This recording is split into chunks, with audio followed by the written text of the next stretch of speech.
Ya, mungkin yang terakhir saya ingin mendengarkan closing statement dari Ketua Amanat. Pastinya nanti akan menarik sepertinya closingnya akan diberikan oleh Bung Eri. Silakan, Bang. Cek. Assalamualaikum warahmatullahi wabarakatuh.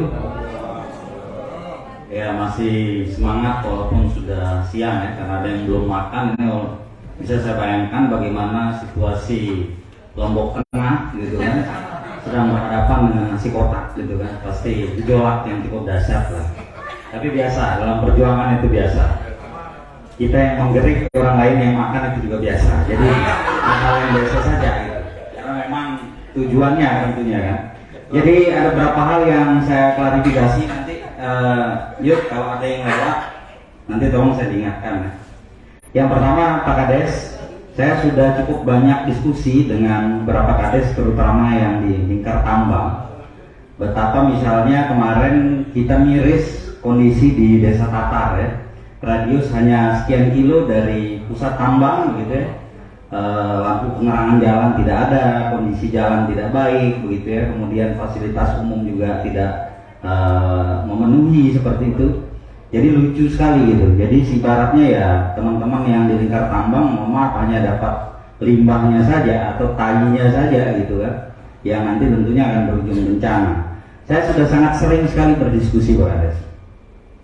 Tapi sekali lagi Pak Kades, ini harus dipahami juga oleh teman-teman Kades. Bisa dibayangkan per tahun dana PPM atau CSR itu rata-rata 130 miliar sampai 150 miliar. Ini akan semakin meningkat seiring dengan jumlah produksi yang semakin tinggi.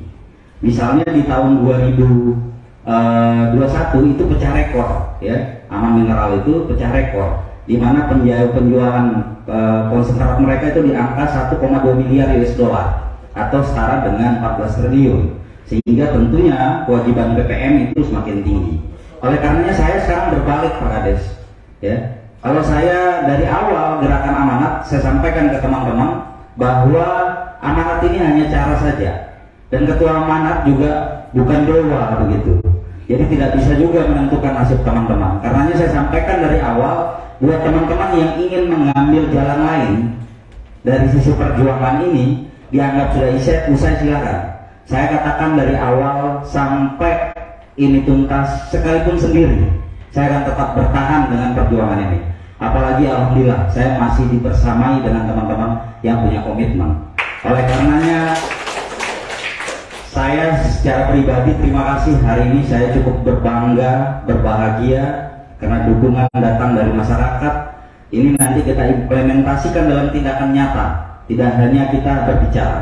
Nah, dalam kesempatan ini saya menantang balik Pak Kades, karena nanti ketika PPM ini berjalan, bergulir, CSR ini cair begitu Pak Kades ya, bukan teman-teman amanat yang menikmati nanti Pak Kades ya, itu nanti 8 indikator itu bisa saja nanti diserahkan ke desa-desa.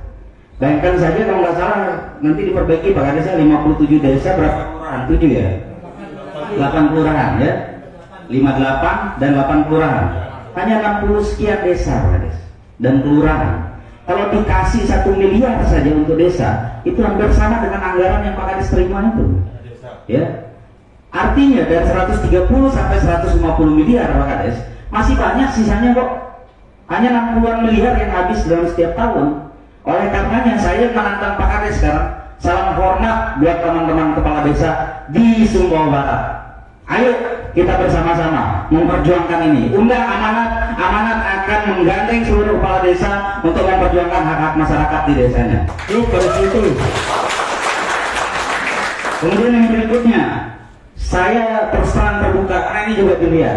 Ada banyak orang yang datang ke saya, yang entah benar atau tidak gitu, menawarkan sesuatu untuk kemudian berhenti dari uang, kemudian posisi sebagai lawyer dan lain sebagainya. Saya tidak terima. Lalu mereka bertanya, dari awal sampai terakhir saya konsisten menjawab, Mas Eri, amanat maunya apa? Saya jawab sederhana, maunya amanat hanya 3 hal saja. Yang pertama, kalian hapus blacklist dan unlist kecuali yang sifatnya tindak pidana. Itu masih produktif semua teman-teman kita itu yang bisa bekerja itu. Mereka juga masih punya hak untuk mendapatkan pekerjaan yang layak di daerahnya sendiri. Yang kedua saya katakan, buatkan departemen PPM atau CSR yang 8 indikator tadi dari pendidikan sampai dengan sosial budaya, dipimpin manajernya adalah orang lokal. Karena apa? Yang paling memahami kondisi lokal adalah orang lokal. Apakah teman-teman lokal tidak mampu? Saya yakin mampu kok. Berkoordinasi dengan pemerintah, turun ke masyarakat, saya pikir mampu. Ya. Kemudian dalam konteks bagaimana pengelolaan dana CSR ini, dia perlu ditempatkan di rekening penampungan yang khusus untuk masyarakat. Mohon maaf kalau dia berbunga, bunganya pun masih bisa dinikmati oleh masyarakat. Karena itu adalah hak kita, bukan haknya orang lain. Yang terakhir saya katakan, belanja tahunan aman mineral kurang lebih 7 triliun Bapak Ibu sekalian. 10% saja dialokasikan untuk pengusaha lokal. Itu kurang lebih 700 miliar. Ada berapa perputaran? Nanti kita siapkan asosiasinya. Asosiasi pengusaha lokal misalnya Kabupaten Sumbawa Barat. Di sana ada pengusaha telur, sayur, cabai, semua, daging, transportasi, semuanya ada di sana. Kalau kemudian mereka menganggap hari ini kita tidak siap, kalian yang siapkan kita. Itu juga bagian dari PPM, ada anggarannya juga. Kita MOU, oke. Kalian semua pengusaha lokal kita beri di tahun kedua, kita dampingi dulu 1 tahun, enggak masalah. Tapi di tahun kedua biarkan teman-teman mandiri. Uang kalian saja ambil itu tambang, akuisisi, modal pinjaman bank kok, bener nggak? Mereka pinjam modal kok. Nah sekarang kalau pengusaha lokal punya kontrak, masa kita nggak bisa pinjam di bank? Itu kan teknis daripada asosiasi nanti bekerja sama dengan perbankan. Tugas kalian adalah memberikan kepercayaan kepada pengusaha lokal untuk kemudian mendapat pekerjaan sehingga memiliki kontrak. Kontraknya bisa dijadikan modal untuk mendapatkan pinjaman. Kira-kira hidup nggak? Luar biasa hidup, Bapak. Sederhana sekali itu Bapak Ibu sekalian. Kemudian yang berikutnya, Bapak Ibu sekalian, yang kita minta terhadap PPM yang kurang lebih 500-an miliar dari 2017 sampai 2023 ini hanya transparansi. Uang itu uang kita kok. Apa susahnya sekarang? Katanya kalian sudah ngeluarin. Ya keluarin, tunjukin dong ke kita masyarakat. Kalian keluarinnya kemana? Siapa yang menerimanya? Apa outputnya terhadap apa yang kalian keluarkan ratusan miliar? Kalau kalian sampai detik saya bicara ini, mau kementerian, mau SDM, mau Pemda, mau AMT tidak mengeluarkan data itu, wajar rakyat curiga ini ada apa-apa. Apa susahnya membuka sesuatu yang kalian sudah lakukan? Emang ada ruginya nggak kira-kira? Nggak ada, kecuali kalian manipulasi itu, kecuali itu fiktif, kecuali kalian gunakan untuk kepentingan politik oknum-oknum tertentu. Makanya kalian sampai hari ini tidak buka. Masalah buat kita, ya santai saja. Nanti kita buktikan di meja hijau bahwa semua ketidakberpihakan, mulai dari pemerintah, baik pemerintah pusat, daerah, provinsi, dan aman mineral kita gugat secara bersama. Bayangin Bapak Ibu sekalian, ada 130 sampai 150 miliar. Kalian sekolahkan saja 10 putra-putra terbaik, putra-putri terbaik, hanya 8 kecamatan kok. 80 orang 1 tahun, 5 tahun ke depan ada berapa? Ada 400 lulusan-lulusan terbaik putra-putri kami yang ada di Sumbawa Barat ini, yang layak duduk menjadi top manajemen di perusahaan kalian. Apa susahnya? Hari ini petani menjerit, bagaimana setiap mulai musim tanam pupuknya susah, nanti pas panen jualannya nanti harganya nggak bagus. Apa susahnya? Berapa sih kebutuhan petani? Ya, kalian berikan bantuan pupuk 20 gratis, nggak banyak kok, itu 500.000 sampai 1 juta. Kemudian kalian subsidi nanti pembeliannya supaya harganya stabil. Apa susahnya? Itu uang kita kok. Ada UMKM di sini, apa susahnya kalian bina? Ini hari ini kita lihat semuanya di pihak ketiga kan. Pertanyaannya kemudian, ada berapa orang lokal yang digunakan untuk menjadi pihak ketiga? Misalnya kita bicara hospitality, beasiswa pariwisata tadi. Siapa pelakunya ini? Ini perusahaan-perusahaan luar. Emang Bung Tonjes misalnya di sini mana Bung Tonjes? Nggak sanggup dampingi misalnya? Sanggup lah. Kalau memang nggak sanggup, berikan pendampingan sehingga teman-teman siap secara SDM. Susahnya di mana kira-kira Bapak Ibu sekalian? nggak ada susahnya. Susahnya kalian nggak mau berbagi saja. Kemudian yang berikutnya tadi ada pertanyaan bagaimana dengan yang kontra. Bapak Ibu sekalian, sebenarnya dari awal sudah banyak sekali yang memenuhi unsur hukum, ya. Tapi sekali lagi kami amanat kadang-kadang berpikir ini teman-teman kami sedang dimanfaatkan, sehingga kalau kami benturan sama sesama rakyat Sumbawa Barat, nanti orang lain yang tepuk tangan, mereka yang tepuk tangan, sehingga kami dengan rendah hati juga tidak memproses itu. Kecuali ada salah satu kemarin ketika kami mimbar bebas di Kecamatan Maluk, saat ini sedang berproses ya, kami sudah laporkan Pak Camat Maluk ya terhadap provokasi yang dilakukan melalui media sosial, dugaan provokasi itu sedang berproses. Yang lain-lain banyak sebenarnya Bang, tapi sekali lagi kita berpikir nggak ada gunanya misalnya sesama botak saling kuit misalnya seperti itu ya, jadi nggak bagus juga. Artinya kita sama Sumbawa Barat. Yang kedua ada yang bilang, Mas Hari ini kok nggak ada hasilnya. Jangan lupa, yang teriak-teriak hari ini itu nggak ada hasilnya, mereka lagi menikmati hasil. Nggak bakal dipanggil sama inti untuk jadi buzzer, nggak bakal dipanggil oleh inti untuk menyerang amanat kalau tidak ada gerakan amanat, gitu loh. Saya mohon maaf, saya punya rekaman semua teman-teman mahasiswa beberapa ya, yang kemudian digunakan oleh kelompok tertentu yang super pembiayaan saya tahu. Tapi saya pikir itu mahasiswa butuh makan, boy. Ya kita santai aja, kalian serang-serang aja gak masalah. Jangan-jangan kalian juga dapat makan dari situ, alhamdulillah, gitu kan. Maksud saya jangan baper-baper banget lah. Dapatnya kan juga gak seberapa, gitu kan. Ya udah jalanin tugas saja, gitu loh. Tapi tidak semua mahasiswa seperti itu, terutama yang hadir di sini kita berikan maklum. Kemudian yang berikutnya, ini saya sedikit aja ya.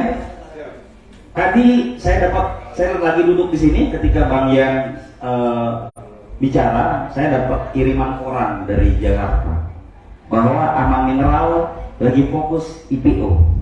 Ini bahaya Bapak Ibu sekalian. Dengan nilai kurang lebih 1, miliar US dollar atau setara dengan 22,5 triliun. Ini adalah tugas kita bersama mengawal jangan sampai ini terjadi. Sampai dengan apa yang hari ini kita bicarakan bisa terselesaikan. Karenanya nanti kita akan bersurat ke likuiditas, kemudian ke Bursa Efek, ke Kementerian Keuangan, semuanya kita akan surati bahwa persoalan sosial yang terjadi di Kabupaten Sumbawa Barat tak seindah yang dilaporkan. Dan jangan sampai kita berhenti terhadap semua proses yang sudah kita lakukan, kita akan kawal, termasuk nanti class action. Karena ini sangat berat Bapak Ibu sekalian. Kalau ini terjadi, mereka sudah dapat untung dari IPO 22,5 triliun di tahap awal ini. Selesai kita Bapak Ibu sekalian. Selesai. Karena apa? Mereka sudah balik modal dengan itu. Boro-boro mikirin kita. Wassalamualaikum sudah itu pasti. Tapi bukan saya tutup ya. Artinya selesai. Jadi kita kawal itu. Yang kedua, bahwa perintah undang-undang terkait izin ekspor adalah 30 Juni. Syaratnya terhadap izin ekspor adalah pembangunan smelter. Hari ini kita melihat bahwa smelter belum tuntas, bahkan kami duga manipulatif terkait dengan progres yang dilaporkan. Kita kawal ini Bapak Ibu sekalian. Lu sudah banyak makan dari bumi kita sampai tahun 2022, 2021 58 triliun. Karenanya kita kawal, jangan sampai izin ekspor ini keluar. Kalau sampai keluar izin ekspornya, kita buka Kementerian SDM bersama-sama masyarakat Sumbawa Barat terhadap izin yang nanti dikeluarkan. Mudah-mudahan tidak. Kemudian yang terakhir, saya ingin bertanya kepada teman-teman sekalian yang hadir di sini, sekaligus yang menonton ya semuanya, yang siap menciptakan sejarah di Kabupaten Sumbawa Barat, menggugat PT Aman Mineral, tolong angkat tangan. Saya terima kasih kepada teman-teman sekalian, semuanya angkat tangan di ruangan ini. Saya tunggu aksi nyatanya. Ikuti terus nanti perkembangan dari amanat, bagaimana teknisnya. Bu Yori, saya terima kasih. Saya dapat poin penting hari ini bahwa kelas action nanti kita akan berbicara banyak hal. Pertama kita bicara tentang PPM, kemudian kita bicara tentang lingkungan yang tadi Bang Yori sampaikan, kemudian termasuk kita bicara tentang smelter. Dan yang terakhir nanti kita bicara tentang pekerja lokal, ya.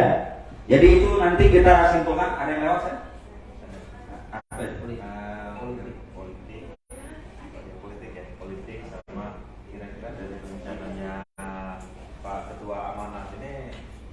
apa yang ditanyakan oleh siapa tadi, Bang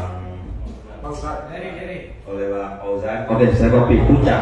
Hah? Puncaknya. Ya, puncaknya, dan kemudian tadi itu terkait siapa di belakang amanat, dari mana pembiayaannya, itu memang harus clear. Siap. Terkait ini sudah saya jawab berkali-kali di media massa ya, live dan lain sebagainya. Ketua amanat kebetulan kita sebagai lawyer gitu Bang ya.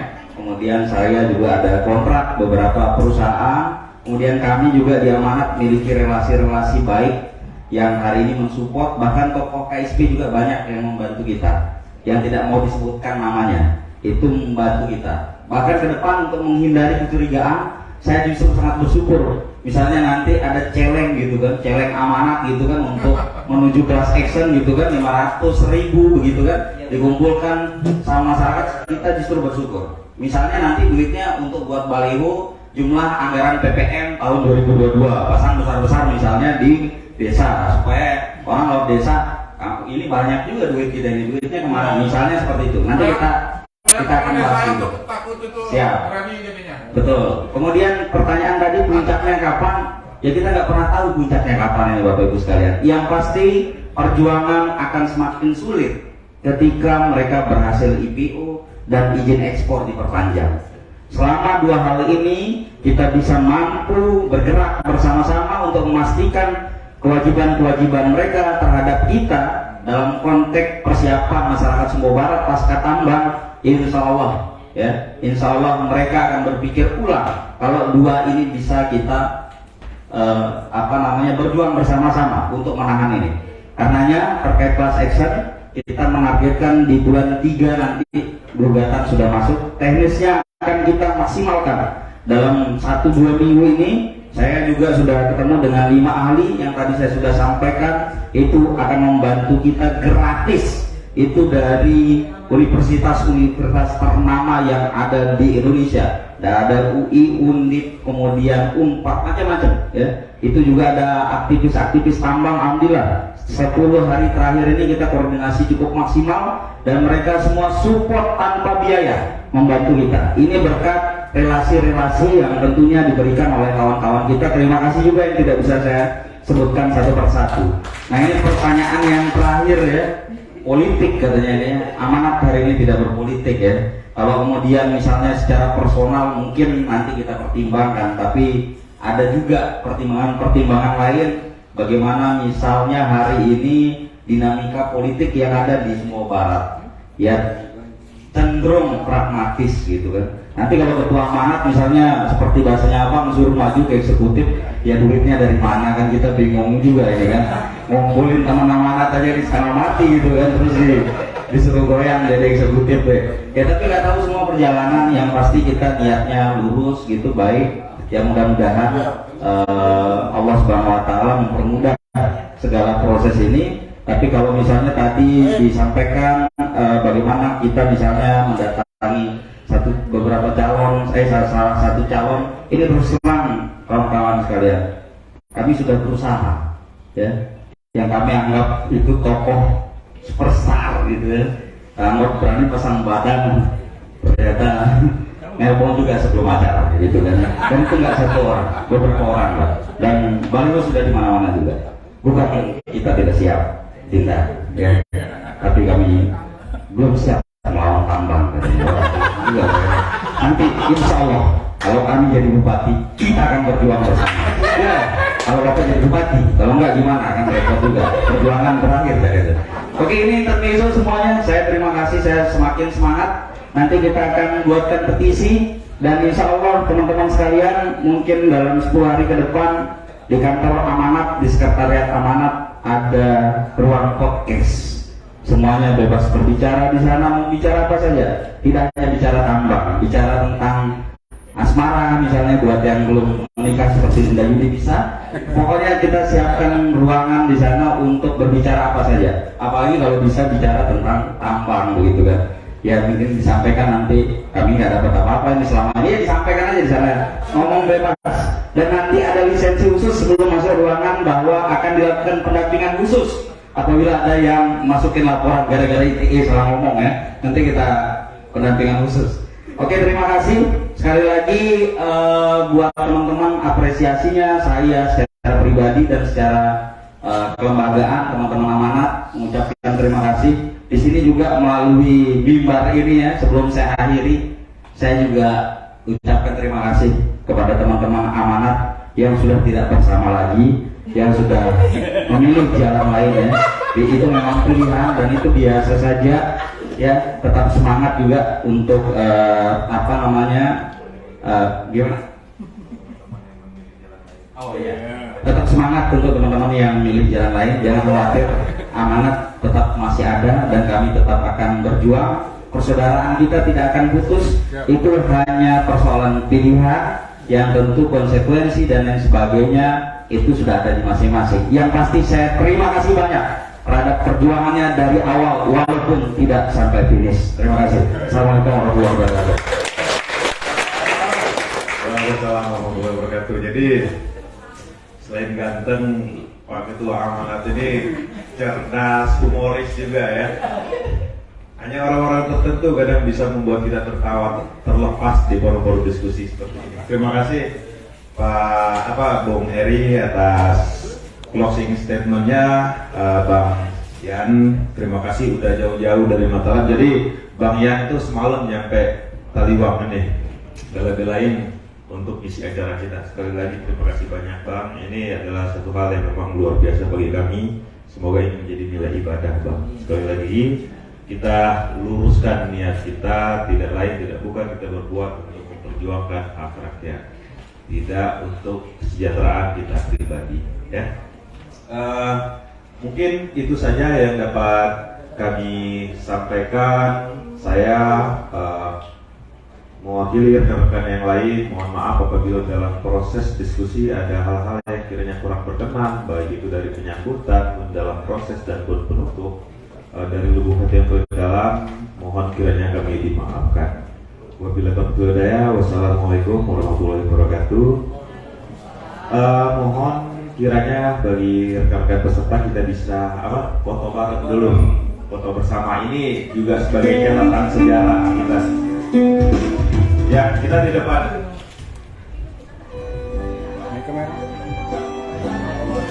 Merode